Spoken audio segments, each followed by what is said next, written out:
কেমন ফিট লাগছে বললেন? পুলিশে চাকরি করতে পারবো তো? হ্যাঁ পারবেন। না না স্যার, আব্বা কোনোদিন পুলিশের চাকরি করতে পারবে না। বয়স্ক লোক কোনোদিন আসামি ধরতে পারে? আমি পুলিশের চাকরি করব। ছাগল চটকে ছাগল কাট পারে না, আবার পুলিশের চাকরি করবে? ছাগলকে কিভাবে আটকাবো? আমার কাছে বন্দুক থাকে নাকি? পুলিশের কাছে বন্দুক থাকে, চাকরি তাকে গুলি করে আটকে দেবো। এসব কি বলছেন আপনি?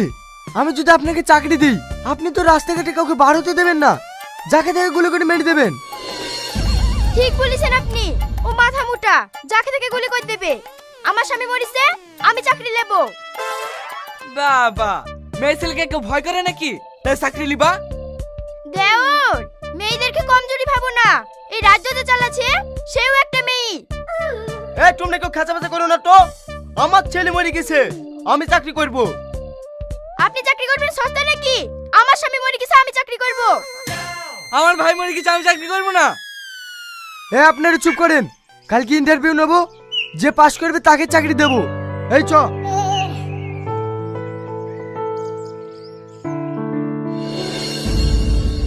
তোমরা মানুষ, ছেলেটা মরে গেছে আর তোমরা চাকরি লেগে ঝামেলা করছো।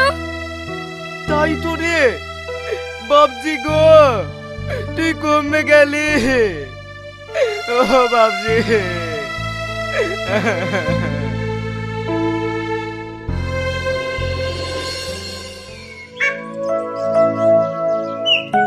কি ব্যাপার, তুমি আমাকে ডেকেছো কেন?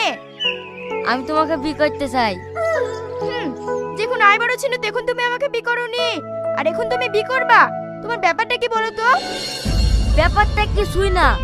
আয় বড় কালে তুমি গরিব ছিলে, তোমার স্বামী মরে গেছে, শুনছি নাকি তুমি চাকরি পাবে, তার লাগি বিয়ে করবো ভাবছি। ও, তার মানে তুমি আমাকে চাকরির জন্য বি করবো বলছো? শুধু তা না, তোমাকে আমি ভালোবাসি। তুমি যদি সত্যি আমাকে ভালোবেসে থাকো তাহলে চলো, যা করি হোক চাকরিটা পেয়ে তুমি আর আমি সুখে সংসার করব। ঠিক আছে, দোকানে 2 লাখ টাকা ঘুষ দেবো, তোমাকে চাকরি পাই দেবই। চলো।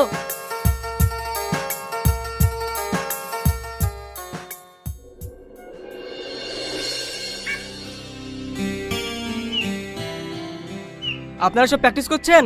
করুন, স্যার 5 মিনিট পর আসছে। এইটা তোমার বড় পরীক্ষা, আমাকে যদি পেতে হয় তোমাকে এই রানে পাস করতেই হবে। আরে তুমি চিন্তা করো না, আব্বা বুড়ো মানুষ আর ভাবি মেয়ে ছেলি, ওরা কি আমাকে দৌড়ে পারে? এখানে কি আলোচনা হয়েছে?